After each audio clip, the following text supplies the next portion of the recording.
Yeah, I can believe, because I did believe, and I put in the work to make it happen.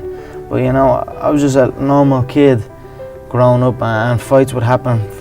Every boy gets into fights. I was never bullied. You know, it was just fights would happen as a kid. You're growing up out on the street playing football or whatever. Fights would happen, but for me, it stuck in my head. Maybe if a fight happened, another boy would have just left and he would have forgot completely about it. But for me, I dwelled on it. What way should I have moved there?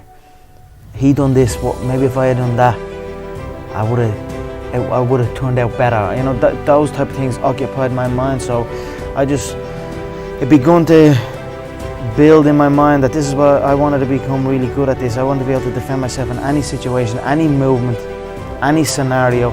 So I went from gym to gym, kickboxing, boxing, grappling, wrestling, just ultimately trying to learn different ways the body could move to attack and to defend.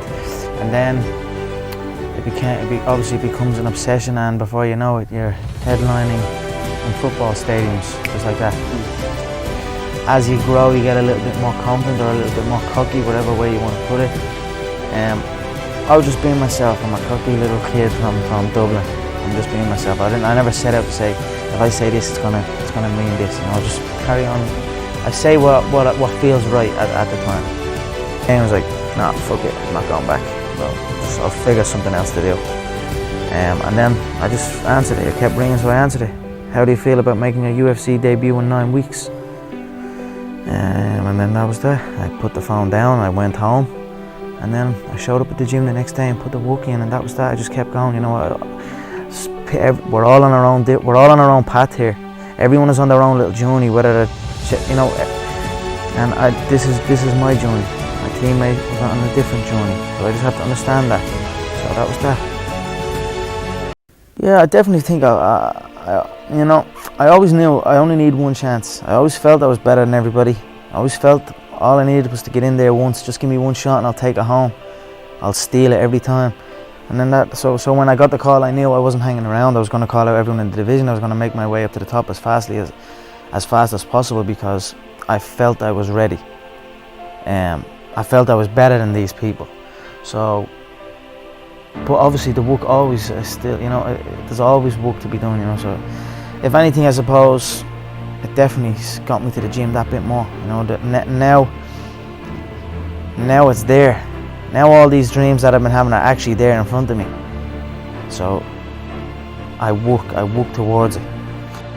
Work and follow their own path. But as far as bringing it back in the whole spectrum, it was all perfect. What I set out to do and what I said I was going to do. I said I was going to do it, and then I went out and done it. But with that, it's done. I'm over it now. I'm not going to stare at it. You stare at your past and you'll end up staying there. It's okay to look back and admire it, but you carry on.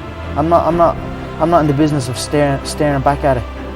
You know what I mean? And getting lost back there. People say a loss can make or break a fighter, but trust me, a win can also make or break a fighter, because they get comfortable with a win. People can get comfortable with a win, and slack off then. Slack off on the training. Slack off on the diet. They've won one. They're winners now. That's not me. You know, you sleep on a win and you'll wake up with a loss. So I just carry on. Keep doing what I'm doing, and that's why this turnaround is so good for me. A lot of faith in me. So again, that drives me to work. You know what I mean? To prove my worth, to prove their faith in me is correct, and that's what I'm doing right now.